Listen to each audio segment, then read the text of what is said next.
안녕하세요. 제이엔. 제이입니다.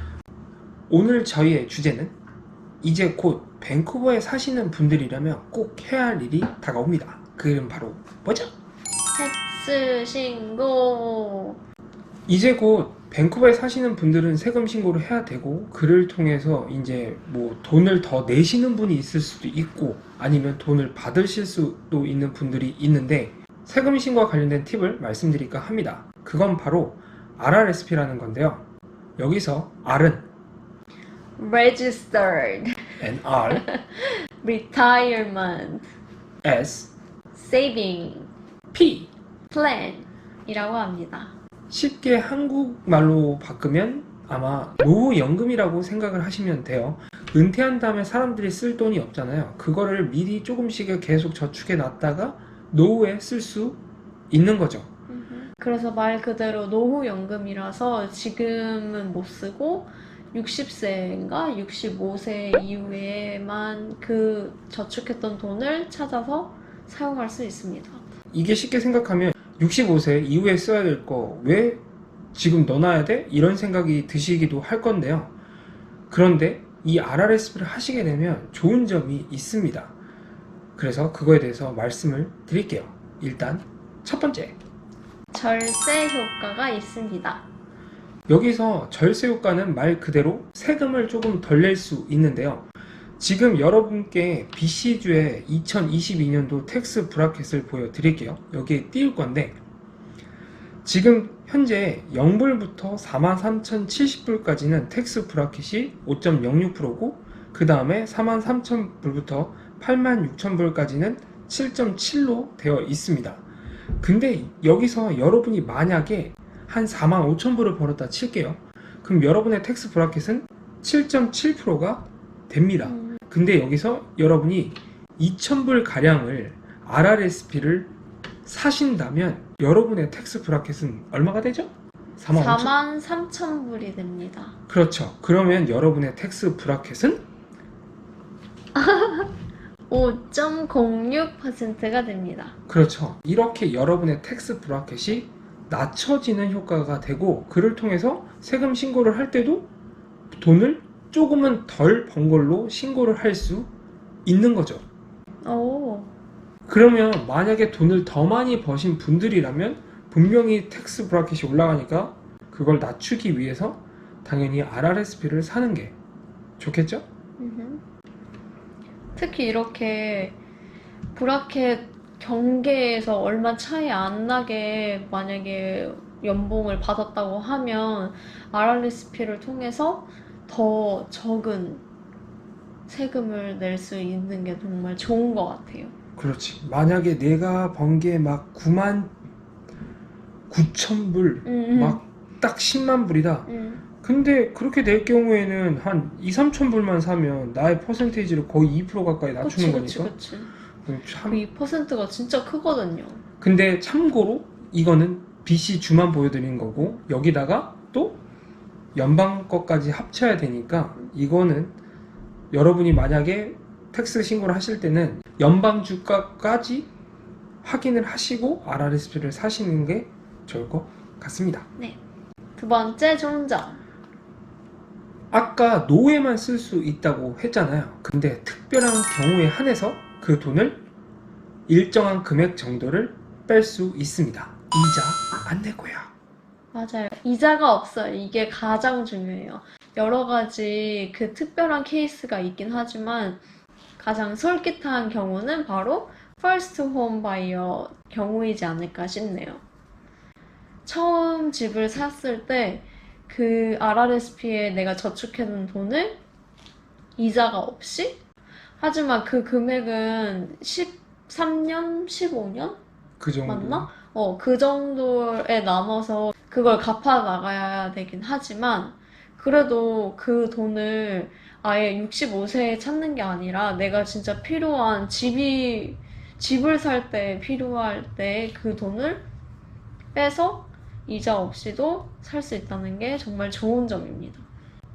다만 여기서 말씀드릴 거는 일정한 금액을 빼실 수 있어요. 인당 35,000불을 뺄 수 있는데요. 그래서 뭐 저도 한 5만 불 있고 주희도 5만 불 RRSP 계좌에 넣어놨는데 우리가 집을 살 때 다운 페이먼트 비용으로 필요하다. 그러면 저 35,000, 주희 35,000, 즉 7만 불을 다운 페이먼트 비용으로 쓸 수 있고 이걸 그냥 13년인가 15년 안에만 넣어놓으면 아무런 불이익이 없습니다.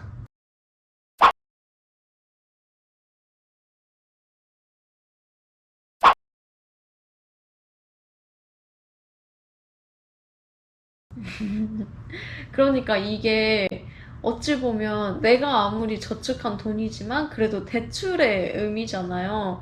근데 그게 또 내가 세금을 절세를 받으면서 모아둔 돈인데 그걸 또 내가 원할 때 대출처럼 이용할 수 있다는 게 진짜 신기하지 않나요? 무이자. 네, 무이자. 2, 3개월 무이자 아니에요. 그리고 이 RRSP라는 거를 여러분이 필요할 때 사신 다음에 꼭 그냥 은행에만 넣어두실 필요가 없고 다른 용도로도 쓰실 수 있습니다. 은행에서도 여러 가지 일단 투자 방법도 있잖아요. GIC에다가 넣던가 아니면 뮤추얼 펀드에다가 투자를 하던가 이런 식으로도 할 수 있는데 그걸 은행 통해서만이 아니라 다른 이제 주식 플랫폼을 통해서도 주식을 할 수도 있고 아니면 거기서 채권을 살 수도 있고 진짜 여러 가지를 투자할 수 있어요. 참고로 주식 플랫폼을 쓰실 때는 계좌를 개설하실 때 본인이 일반 계좌인지 TFSA 계좌인지 RRSP 계좌인지를 꼭 설정을 하신 다음에 하셔야 나중에 본인이 RRSP에 사신 거를 제대로 쓰실 수 있습니다. 근데 이렇게만 보면 되게 좋은 거밖에 없을 것 같잖아요. 하지만 모든 투자에는 저는 단점은 존재한다고 생각하고 이 단점에 대해서 한번 저희의 생각을 말씀드릴까 하는데요. 이건 뭐 다른 사람은 다르게 생각할 수도 있지만 저는 RRSP를 무조건 적극적으로 추천을 하는 편은 아닙니다. 만약에 본인이 세금 신고서를 작성을 했는데 내가 번 돈이 너무 많아서 돈을 내야 된다. 어쩔 수 없이. 그러면 사야죠. 음, 그 텍스 낸 것도 아까운데 음, 나라에 돈을 또 안 내. 미쳤어? 난 안 내. 그럴 땐 사도 되지만 난 이미 조금 돈도 돌려받는데 거기서 RRS를 더 사서 돈을 더 돌려받는다? 좋을 수도 있지만 여기서 여러분이 생각하셔야 될 건 아까도 말씀드렸다시피 만 65세인가 이후부터 찾으실 수 있는데 이때 만약에 찾으실 때 이 찾는 금액은 여러분의 인컴으로 들어갑니다. 그래서 여러분이 만약에 정말 차곡차곡 모아서 좀 큰 돈을 넣어놨다고 생각을 해볼게요. 한 뭐 1밀리언을 넣어놨다고 생각을 해볼게요. 근데 내가 이 1밀리언을 다 찾고 싶어. 그래서 다 찾으면 여러분의 그의 인컴은 1밀리언. 1밀리언. 텍스 브라켓 아까 보셨죠? 여러분이 세금 더 왕창 떼는 거예요. 내가 힘들게 20, 30년 뭐 40년 가까이 RRSP 모았다가 한 번에 딱 뺐는데 너 올해 연봉 1밀리언. 아니 진짜 그거 5% 7% 아끼려고 계속 모아놨더니 무슨 할머니 할아버지 돼가지고 1밀리언 세금이 뭐야. 그렇게 될 수도 있어요. 네. 이게 노후연금이니까 사실 노후연금이라는 건 달에 얼마씩 빼라 쓰는 의미로 만든 게 맞습니다. 그런데 만약에 난 노후에 조금 편하게 살기 위해서 그렇게 차곡차곡 모아놨다가 한 번에 쓰고 싶다. 그러면 이런 불이익도 생기실 수 있으니까 무조건적으로 투자를 해야 된다는 저는 아니라고 생각이 듭니다. 차라리 그런 용도면 TFSA가 더 좋을 것 같아요. 어쨌든 6,000불씩 매년 늘어나기도 하고 룸이. 이 TFS에 대해서는 오늘은 RRSP에서 말씀드렸으니까 나중에 다음 얘기해 시간에. 드릴게요. 네, 다음 시간에 말씀드리도록 하겠습니다. 그래서 꼭 여유가 있는 분이라면 RRSP 사는 건 괜찮다고 생각이 들지만 내가 그렇게 여유가 없는데 RRSP를 산다?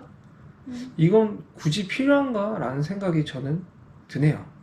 차라리 부동산에 투자하세요. 이건 정말 사람마다 이것 또한 투자이기 때문에 사람마다 성향이 달라요. 맞아요. 그래서 이건 정답이 정해진 건 아니고, 음. 그리고 사실 여러분이 은행에 가시잖아요. 음. 은행에 가면 뭐든지 투자하라고 합니다. 맞아요. 가만히 놔두는 것보다. 네. 만약에 조금씩 돈 쌓이면 아마 은행에서 텔러들이 얘기했을걸요? 너 이거 뭐 어디 뮤추얼 투자할래? 펀드 사세요. 아니면 GIC 사세요. 사세요. 뭐 이런 식으로 얘기를 하는데, 뭐 본인 하고 싶은 대로 해야 돼요. 맞아요. 저 같은 경우에도 2년 전에 GIC에 1년 6개월 묶이는 거 처음에 아무것도 모르고 해봤거든요. 1년 반 해서 이자가 200불. 네. 뭐 지금 당장 주식으로 치면 주식은 마이너스니까 안 좋다고 생각을 하실 수도 있습니다. 뮤추얼 펀드 했으면 더 많이 벌었을 수도 있고, 맞아요. 주식에 또 잘 투자했다면 더 많이 벌었을 수도 있었겠죠. 하지만 뭐 이건 그냥 그렇다고요. 맞아요. 그래서 다 답은 없고, 꼭 RRSP를 사신다면 음흠. 사신 다음에 투자는 여러분이 꼭 공부를 하셔서 본인이 원하는 곳에 투자하시길 바랍니다. 그리고 그를 통해서 노후에 대박이 나면, 좋겠지요. 좋겠지요. 그럼 오늘은 이렇게 간단하게 영상 마치고요. 아, 다음 시간에는 세금 신고를 어떻게 하는지 알려드릴게요. 저희는 저희가 스스로 하거든요. 그래서 진짜 쉬우니까 어떻게 하는지 알려드리겠습니다. 그럼 다음 시간에 만나요. 안녕.